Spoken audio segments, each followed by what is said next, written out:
Hello and welcome into this week's edition of The Pole Position right here on Racing News Now. As always, I'm your host, Garth Allen. Thank you once again for joining me today.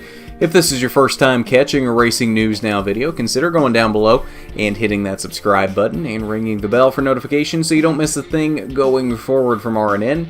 On today's edition of The Pole Position, we only have two races to recap you for on this weekend, and actually they were both on Monday this week. We've been a little behind this week due to everything getting pushed back into Monday, and then we had some technical difficulties getting things up, edited and the such on Monday night, so things are a bit backed up this week. I do apologize for that, but we are chugging along nonetheless. We only have a Cup race and Xfinity race to rewind you on, or to recap you on tonight. This is not a rewind show. F1 was off this weekend. IndyCar was off this weekend. ARCA was not supposed to be off this weekend. They had a race at Lucas Oil Raceway scheduled for Friday night. But the rain never stopped in Indy on Friday night, and that was pushed back to October 6th. And the rain did not stop on Saturday. The rain did not stop on Sunday, which meant the Xfinity race and the Cup race both got pushed to Monday. A doubleheader of racing from Indianapolis Motor Speedway on Monday, and we're here to catch you up on that. We'll start off with the first race of the day, the Lilly Diabetes 250 for the Xfinity Series. That started just after 10 a.m. from IMS. Justin Allgaier picks up win number 5 for the 2018 season. 10th career Xfinity Series victory for Allgaier. His teammate Tyler Reddick came close to stealing the victory from him, but couldn't quite do it. Came home in the second position. Ryan Blaney in third, Chase Elliott and Daniel Hemrick rounded out your top 5. Rest of your top 10 were Matt Tifft, Christopher Bell, Austin Dillon, Chase Briscoe with a strong run in the 60 car, and Brandon Jones rounded out the top 10. Alright, so that was race number 1 for Monday. And on to race number 2 for the Monster Energy NASCAR Cup Series, the Big Machine Vodka 400 at the Brickyard. 160 laps, 400 miles around the Indianapolis Motor Speedway. Brad Keselowski had not won a race before last week in the Southern 500, now has 2 in a row.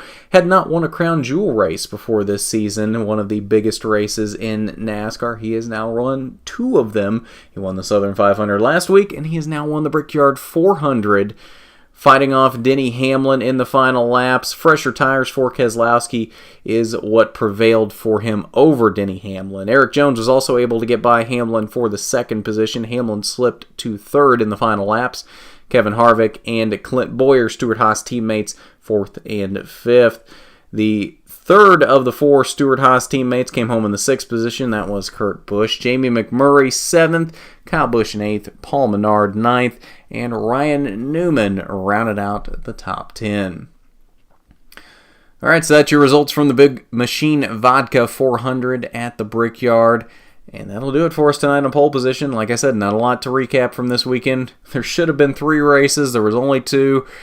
Not much to talk about tonight on Pole Position. So if you haven't done it already, you need to go down below and hit that subscribe button, ring the bell for notifications so you don't miss a thing going forward. We will be at Salem Speedway, Salem, Indiana this Saturday night for the Fall Classic 200 for the ARCA Racing Series. It is a throwback race, Darlington style. If you're familiar with what the Cup Series and Xfinity Series do at Darlington, which would have been last weekend.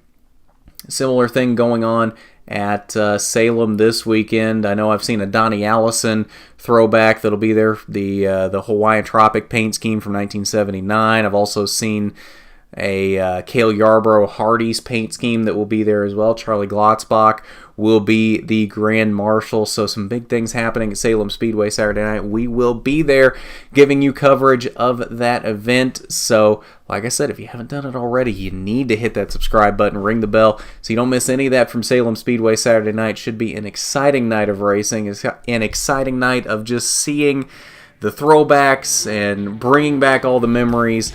It'll be fun night at Salem. So hope you'll be able to join us for that. And hit that big thumbs up button on this video if you liked it. It is much appreciated when you do. So with that, this has been the Pole Position, where you always start on the front row. I'm Garth Allen for Racing News Now.